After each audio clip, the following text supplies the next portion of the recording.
and Craven counties, and of course at Emerald Isle. Please stay tuned to your local media for tornado warnings and watches. The risk for dangerous flash flooding continues, and major river flooding is forecast along the northeast Cape Fear River near Burgaw. If your area is feeling the impacts of Dorian, stay home and safe. Don't drive through standing or moving water. If the road is covered with water, turn around. Don't risk your life or the lives of first responders. I've now activated 527 North Carolina National Guard soldiers, and we have begun receiving additional aircraft and swift water rescue teams from other states. Many communities are enforcing curfews tonight. Please listen to your local officials for specifics. We have 68 shelters up and running across the state with more than 2,200 occupants at this time. More will open as needed arise. More will open as the need arises. I visited a state shelter in Durham today where some families had evacuated to escape the storm. There's so many dedicated workers and volunteers from many agencies that are working together, and we are grateful for their help. Food and water supplies are available and ready to be distributed when needed. For shelter, food, or non-emergency information assistance, dial 211. For people hard of hearing, please dial 888-892-1162 to reach someone to assist you. To help safely wait out this storm, I ask you to remember these tips. Of course, don't drive over roads covered with water. Turn around at barriers. Stay indoors and away from windows, and close your storm shutters if you have them. Never use a generator indoors. Deadly levels of carbon monoxide can build up quickly. Stay alert and informed, and use a radio or another device for weather warnings.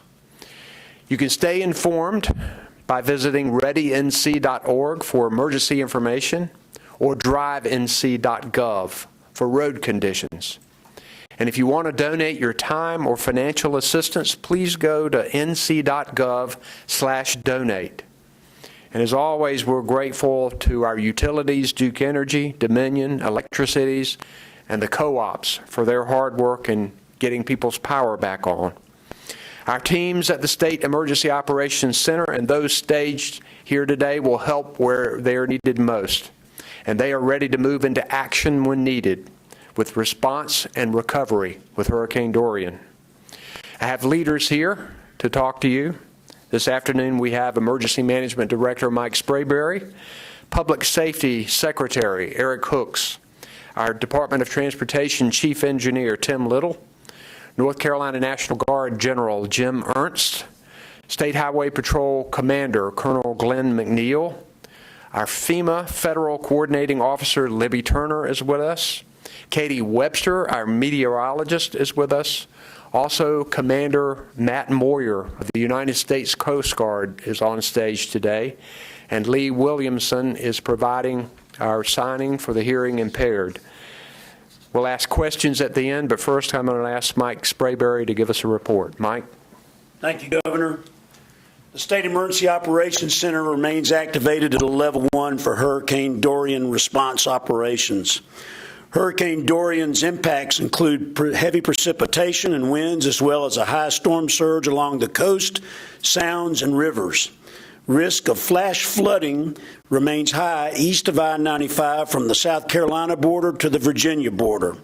Therefore, we urge the use of the North Carolina Emergency Management Flood Inundation Mapping and Alert Network, known as FIMAN, to ensure you are aware of potential flooding in your area.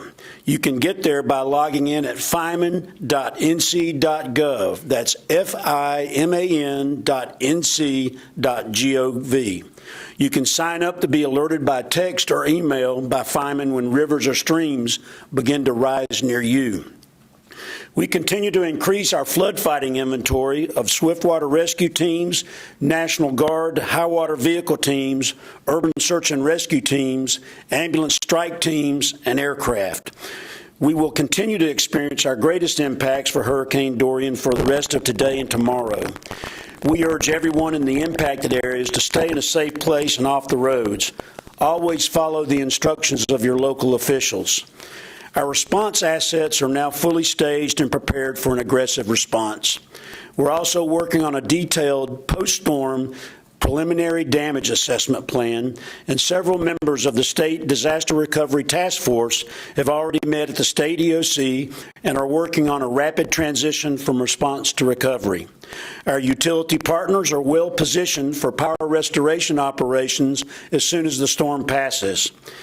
We have begun to draw resources from the FEMA Incident Support Base at Fort Bragg. We want to thank FEMA for being here. Our state medical and general population sheltering operations continue, and we can support pet sheltering as well. In closing, let me thank our local partners for all their hard work during this storm as they work together to protect their residents, and again, to remind everyone to follow the instructions of their local officials. Thank you, Governor. Thank you, Mike. North Carolina Highway Patrol Commander Colonel Glenn McNeil. Thank you, Governor. I would urge everyone, please heed the safety precautions that have been given by first responders, local and state leaders. First responders have already assisted drivers who have made poor decisions. As heavy rain across our state continues to impact our roadways will be diminished to be able to drive safely on them. Attempting to drive during the height of a storm should be completely avoided. Strong winds, heavy rain, and flooded roadways will lead to treacherous driving conditions throughout the day. Risk will intensify overnight. The ability to identify hazards will decrease due to limited visibility. As the storm moves north across the eastern portion of our state, it is anticipated that several roadways will become impassable due to flooding waters. With this in mind, under no circumstances should you attempt to travel around barricaded roads through standing or running water. Keep in mind just 6 inches of water is enough to knock a person down, and 1 foot of moving water can sweep a vehicle away. Downed trees and power lines, along with other roadway debris, will create a hazard for driving conditions. Residents are encouraged to stay updated by monitoring their local media outlets, radio programming, and information available to them on our Ready NC app. I would also like to emphasize, please do not call 911 or Star HP for any reason other than an emergency. For updated roadway conditions, please visit drivenc.gov. Thank you. Thank you, Colonel. And now Department of Transportation Chief Engineer Tim Little. Thank you, Governor. As was alluded to earlier, conditions across the coastal areas have deteriorated over the last few hours. Currently, we have 17 current closures across that part of the state, 4 U.S. routes, and they include U.S. 117 around the Wrightsville Avenue and College Road in New Hanover, and also U.S. 17 in Brunswick County, and 13 various SR routes mainly in New Hanover County. Also, the Harkers Island Drawbridge is closed at this time, as well as the Trent River Drawbridge as well. I can't stress enough how dynamic this situation is. These roads, we're having road closures, as we're probably talking right now, that we're still getting closures in that just haven't been reported yet. As conditions allow, our crews will go out, assess these areas, also, mitigate some of the trees that are in the roadway, and start our plans for repairs. Assessments will include NCDOT personnel, our private engineering firm partners, as well as utilization of drones. Also, just wanted to mention our DMV offices. We have 35 license plate agencies that are closed, and also 19 driver's license offices that are closed at this time. And that concludes my report. Okay, questions for anyone on the stage? Governor, for Mr. Sprayberry, this morning you gave us some numbers, Mr. Sprayberry. I wonder if there's any update to those. There's 23 SWIFT rescue, 48, all of that. Is that related to at this point? No, it hasn't. And I think that we had, the 23 Swiftwater rescue teams actually represented about 53 Swiftwater boats. And I think that by the time we get all of them in, we'll have close to 70 boats. We had 16 aircraft this morning. We have 2 more Chinooks coming in from the state of Mississippi, 2 more 60s coming in from the state of Maryland, and 1 more, I shouldn't say 60, I should say Blackhawk, and coming in from Maryland, and 1 more coming in from Indiana. So, and 16 to 21 on aircraft. Roger.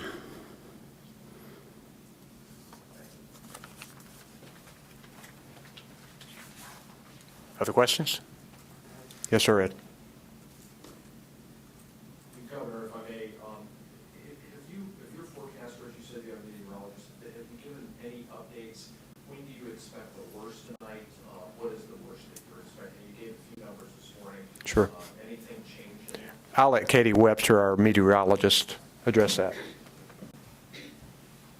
Thank you for that question. So conditions across the southeast tonight will continue to deteriorate as we get into the overnight hours, say after sunset. Those conditions will worsen as you move northward across the coast. So say the Morehead City type area and the Outer Banks, those areas will begin to see their worst conditions beginning the early morning hours on Friday before sunrise. And then those hurricane type conditions will move northward as you go into the northern coast. And then finally in all areas we'll see conditions improve pretty rapidly on the backside of Dorian, beginning in the south tomorrow midday or mid-morning, and then through the afternoon in the northernmost coastal area. So really, the worst conditions across the coast are expected overnight tonight into the first part of Friday, and then improving after that. So most people should be out of danger by mid to late morning, maybe? In the northern coast, that could last until the early to mid-afternoon tomorrow. And certainly we could see some increased winds on the backside of Dorian as we've seen in other storms as well, especially along the Outer Banks and areas like that. But certainly as we go into tomorrow evening, conditions will really be improving. Thank you. But we've got to remember that even when the sun is shining, rivers rise and flooding can continue to occur. So people have to continue to listen to forecasts and go to the Feynman site that Director Sprayberry mentioned to determine whether there is a potential for riverine flooding in your area. Yes. Can you get the mic? Can you get the mic for?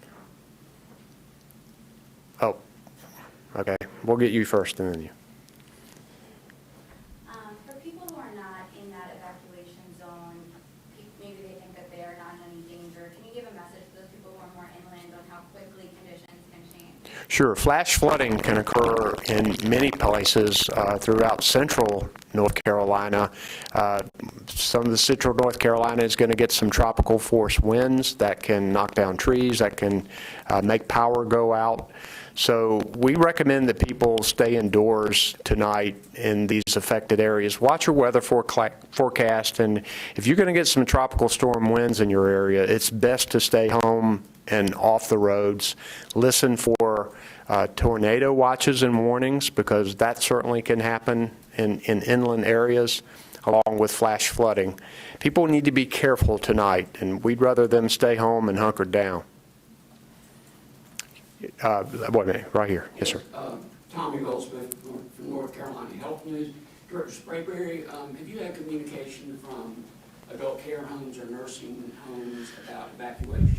Yes, sir. We actually have a licensed care facility representative sitting here in our state EOC with us. And most of the licensed care facilities felt like that their facilities were hardened enough to be able to withstand the event with backup power, although there have been several that have moved. And so that gets coordinated not only with them, but here at the state EOC. About how many do you know? I don't know right off the top of my head. Thanks. We've got about 30 occupants in our medical shelter, right? We do, sir. About 30 occupants in the medical shelter in Clayton right now. Okay, thanks. Yes, sir. What is the best guess on tornado threat as far as how far west that is likely to extend, and then the hours of the most significant danger of that sort of cyclonic wave? I'll throw that back to meteorologist Katie Webster. Thank you, Governor, and that's a great question. So as you know, we've seen the tornadic activity increase through the morning hours, and we've had numerous warnings across the southeast.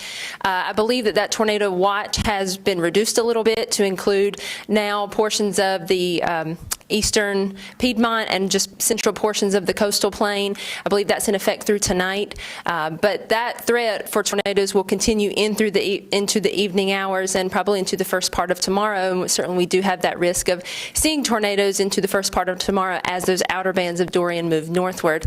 And our message to people would be to make sure you stay close to your NOAA weather radio, have multiple ways to receive warnings, and if a warning is issued for your area, to take cover pretty quickly, as tornadoes in tropical cyclones can spin up very quickly and with little notice. Thank you. Other questions? Ed? Yeah, one more, Governor, for Mr. Sprayberry. Okay. First of all, the climate site. Can you explain again, say what those letters stand for, and explain to people? I take it this is a good way for people in areas prone to flooding or in river areas to monitor when they might get floodwater. Right, the Flood Inundation Mapping and Alert Network, and that's fiman.nc.gov. We have a large number of river gauges also down in our estuaries as well, to where we collect that data. It goes into the website, and we're able to use predictive analysis and model when we think floods are going to be happening, give the depth of the flooding, the length of the flooding, the duration rather. And so it's good information. All you have to do is plug your address in, and it'll provide you with that information.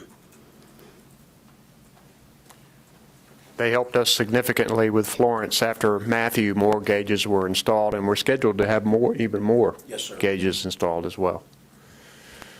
Further questions?